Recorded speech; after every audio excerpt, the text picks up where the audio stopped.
The COMELEC has already issued a show cause order, and you have given 10 days, a 10-day period for Senator Marcoleta to respond on the alleged omission of campaign donors and the discrepancy between his SOSE. I want to start first with this.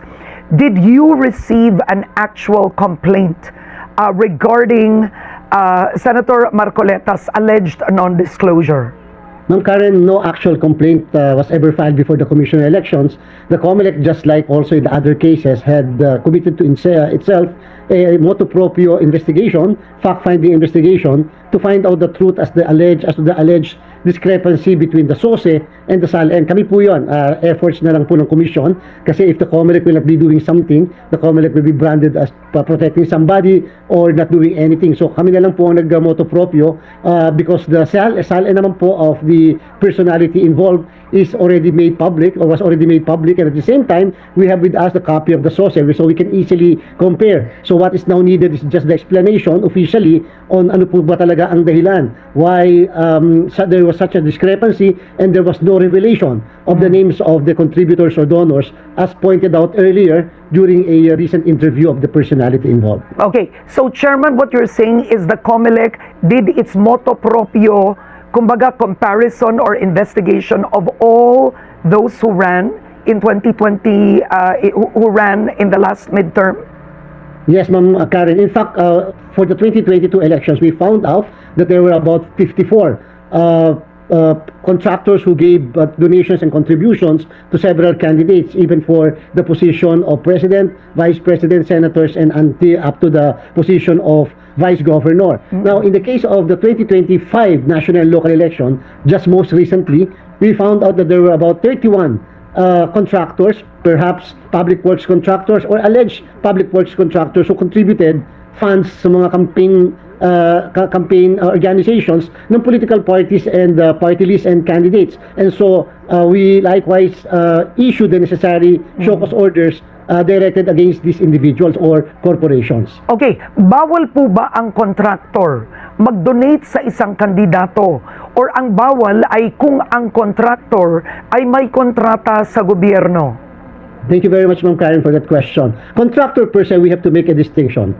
If the contractor is a private contractor, meaning nangungontrata sa private sector, we have no problem with that. But if the contractor is a public works contractor under Section 95C of the Omnibus Election Code, it's very clear that a contractor in the government, especially for public works or service contractor, cannot make a donation to a candidate, a political party, or party list. So bawal na bawal po sila. Yun ang dahilan, Ma'am Karen, the reason why before we even proceed with issuing show cause orders, we first verify with the DPWH if indeed a contractor is a public works contractor or no contact with the government whatsoever.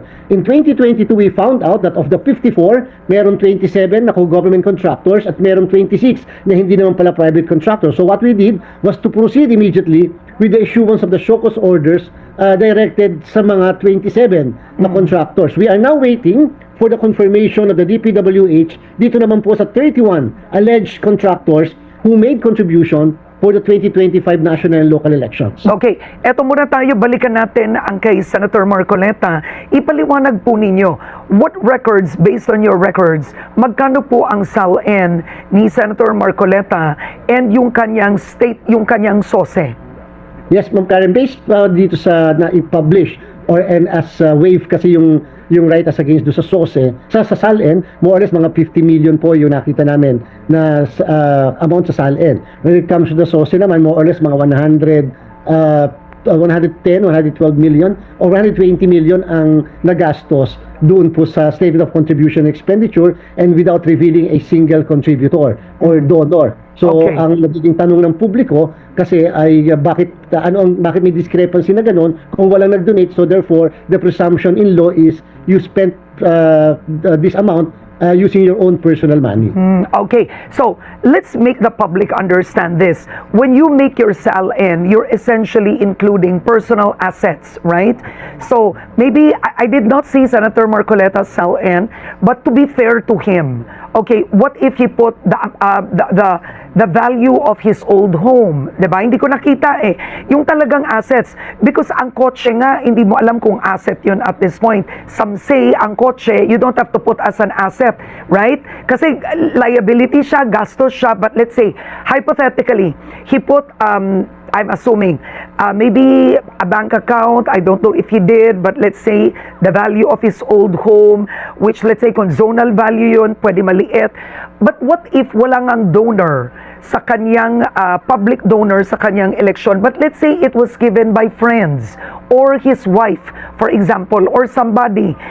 Does it have to mean that it should be in his SALN? Because at the end of the day, you will spend it anyway. And you are correct in that respect, Ma'am Karen. That's the reason why it is our call sa public. Let's stop muna sa making a conclusion. Yun po yung dahilan that why we are asking the Honorable Senator to properly explain to the COMELEC the alleged discrepancies. Kaya nga po siya alleged pa lang eh. Because you wanted to find out ano ba talaga ang reason. Madami kasing kumakalat sa social media, ang iba fake news, hindi natin alam kung ano ng totoo. But the COMELEC is duty bound under the law on the SOSE to inquire as to the declaration. So the COMELEC is duty bound under the law on the SOSE to inquire as to the declaration. So siguro po let's hold our horses in the meantime. Let's wait for the proper answer, the proper investigation, so that the COMELEC can come up with the real facts dito sa case na to. Tama po kayo. Perhaps sometimes hindi naman discrepancy. May reason kasi kung bakit hindi mo nilagay sa SALN, kung bakit ito nilagay mo sa SOSE. And take note, the SOSE should contain expenditures, expenses, donation, contributions made during the campaign period. So dapat makita rin po natin yon. Bakit pa talaga hindi na-reveal o nalagay yung mga pangalan na yan kung sakasakali man na talagang hindi nilagay? Okay. Now, ang tanong ko, let's say, so what the SOSE of Senator Marcoleta does not point to any donor, no? For the campaign expenses, no donor. So, yung, Yes, ma'am. anong nakalagay dun specifically, sir? 100 million of his personal funds ang ginastos niya? Wala naman po sinabi na personal fund niya yun. But since wala po nakalagay na donor, walang nakalagay na contributor, so the presumption in law, in the meantime, that presumption stands in the meantime, is that you spent your own personal fund just to finance your own campaign. And that's why let's wait. We do not want to speculate. Baka naman naiutang yun o baka naman whatever. But very important talaga yung explanation lang. So that at least, ma'am, the reason why we are inquiring into this issue is because so that in the future, we can prevent a similar occurrence or issue. Kasi nga, baka naman sabihin ng ibang mga kandidato, pwede naman pala hindi nire-reveal yung mga contractors, yung mga contributors, okay lang naman pala yon. Kasi sasabihin lang natin na ayaw naman kasing ipa-reveal nung mismo nagbigay ng donation o contributor. So what's the use of SOSE? When under Section 99, contributors, okay lang naman pala yon. Kasi sasabihin lang natin na ayaw naman kasing ipa-reveal nung mismo nagbigay ng donation o contributor. So what's the use of SOSE? When under Section 99 of the Omnibus Election Code, talagang it's mandatory for all the candidates to reveal the sources of their campaign funds or kapag ka-personal o kapag paano ginastos. In fact, Ma'am Karen, obligado ang isang kandidato to even reveal kung merong natira doon sa binigay because that candidate is supposed to pay income tax. Meron isang kandidato ngayon, incumbent mayor ng Manila, na may natira sa kanya more or less 50 million pesos and he paid the proper income tax. This is Isko Moreno. Yes, Isko Moreno. Okay. So, bayad siya ng income tax and it was revealed in his SOSE that there was a 50 million peso left doon sa kanyang sa campaign fund and he paid for the income tax for that. So, yun ang ibig sabihin natin. This is not only for the COMELEC and this is also for other agencies of government, perhaps the BIR or perhaps the Office of the Ombudsman. Okay. Now, if you hypothetically spent for yourself during the campaign, let's say that 100 million was hypothetical to his savings. Is he required to put his savings in his SALN? Because if you look at the SALN of so many senators, it almost appears that they have no money in their bank account. Is that required? That you put in cash? Ma'am, kapag naka-report na yung mismong mga cash mo or land or property, real property or personal property, and then for example you dispose that real property or personal property, syempre ma'am, there is no other asset that will come in because that's the same asset practically. Kinonvert mo lang, for example, real property, convert mo lang into cash.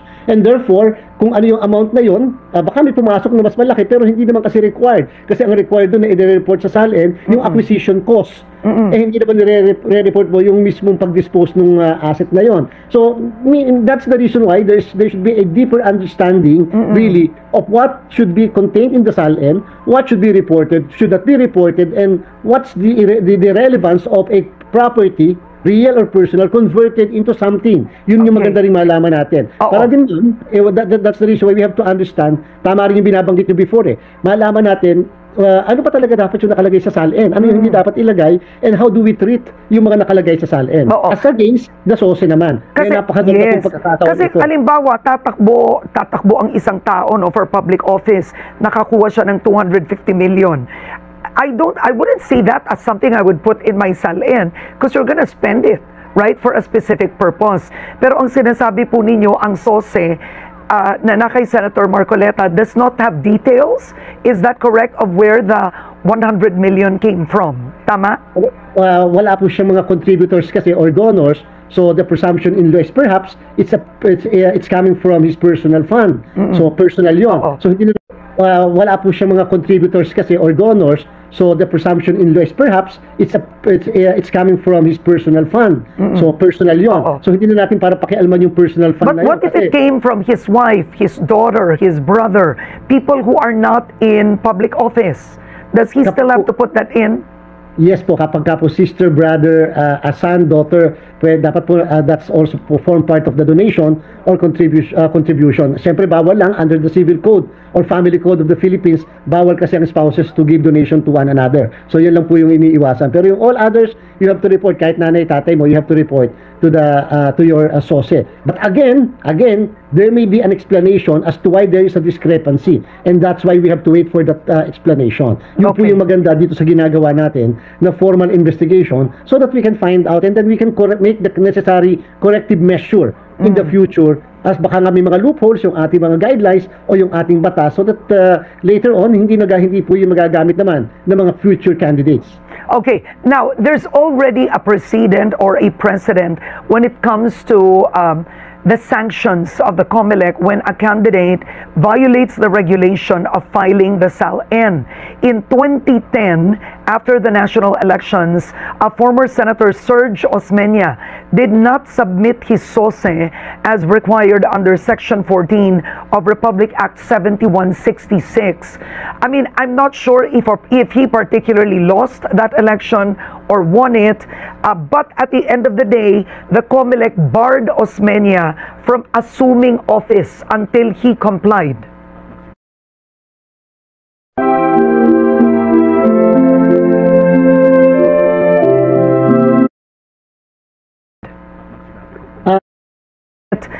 But at the end of the day, the COMELEC barred Osmeña from assuming office until he complied. The decision was most recent, Ma'am Karen. In fact, we rendered the decision because we invoke the case of Joel Maturan versus the Commission election. Okay. The Supreme Court said failure on the part of a candidate to submit SOSE for 2 consecutive elections is a ground to perpetually disqualify the candidate. Ilang taon to at saan kandidato po ito, sir? If I'm not mistaken, it's about the 2022 elections. Okay. And because he failed to submit his SOSE in the 2019 election and then again in 2022 elections, and therefore that is a ground to permanently barred. Pero anong position po niya? Ano bang tinakbo po nito? I think Senator po, Ma'am Karen. All right. Okay. Yes. Okay. And But then he lost. The thing is, Yes, he lost. this is a candidate for senator who lost both elections. But SOSE, Ma'am, as Ma'am Karen, is being filed even by those who lost the election. Whether you pero win or bakit lose hindi the naman to election. ni nuisance, sir? Pwede namang nuisance candidate na yun nung una. But because Ma'am Karen, di naman siguro nuisance candidate si former Senator Osmeña. No, not Senator Osmeña, but the other one you mentioned. No, yung reason po namin na na dinisqualify ay yung dating Senator Osmeña, Ma'am Karen. Okay. Because of the failure to submit sa SOSE. So, mukhang hindi naman siya talaga nuisance candidate and therefore, doon po siya nakita No, but you said 2019 and 2022. Yes, Ma'am Karen. But Senator Serge Osmeña did not run in 2022. I think po tumakbo as senator, candidate for senator. Senator, Ma'am Karen. Senator Serge Osmeña? Yes, Ma'am Karen. So we rendered a decision to disqualify, perpetually disqualify the said personality. So I think we have no copy of any petition filed in the Supreme Court to question the disqualification, the cancellation, or the disqualification as a candidate, perpetually disqualified as candidate. Although it happened after the conduct of the election. So, isa po yan sa mga effects if you will not be filing your SOSE. Or, even if you file your SOSE, we have pending 400 cases in the law department of the COMELEC for those who overspent during the campaign period. So, sa halip na ito lang yung limit, nag-overspend sila. No, I want to make lang a clarification because we're on Senator Serge Osmeña and the last time he ran was 2019. He did not run in 2022 for the Senate. Yes, I think it's because I may be mistaken. If it is not 2022, it's 16 and 2022. Basta po two consecutive. No, he did not run in 2022. I'm looking at the list of COMELEC now, and he ran in 2019. He lost. Yes, ma'am. Basta ma'am, two consecutive elections po. That's why we perpetually. But you mentioned another name. You mentioned a June something. No, wala pong June. No, I mean... Joel Maturan. That's my point. Okay, who is that person? Joel Maturan ran for the position of governor in Basilan. That's the person I was asking. Yes, so itong Joel, we're not talking about Senator Serge. So yung Joel Maturan, you're saying ran in 2019 and 2022. 2019 and 2016. Joel Maturan. Mahirap yan, sir. Marami nanonood sa inyo. Pag mali-maling mga pangalan. No, Joel Maturan versus COMELEC. That's the exact case. And yun po yung pinaka-jurisprudence natin ngayon. And the Supreme Court said, failure to file two consecutive SOSE is a ground to perpetually disqualify the candidate. Okay, so Joel Maturan actually was a former governor of Basilan, but he ran for senator in 2022. Siya yung tumakbo. Ma'am, ran for governor and ran for congressman also of Basilan. Pero he failed to file SOSE for two consecutive elections na yon. Okay, all right. So, what can happen if a sitting senator cannot explain his SOSE? Anong pwede mangyari, sir? Well, under Republic Act 7166, that could be a ground for an election offense, which is punishable for a period of 1 to 6 years imprisonment. And kung may conviction po doon sa case, then that will be a ground for perpetually disqualifying the candidate or the person from running for public office. So pwede po yun, Ma'am Karen. But can he correct? Can Senator Marcoleta still correct his SOSE? Is there a chance to do that? Under the law, there's no basis for necessary correction of the SOSE. But the SALN, under existing jurisprudence, can be corrected, Ma'am Karen, to reflect certain discrepancies or whatever.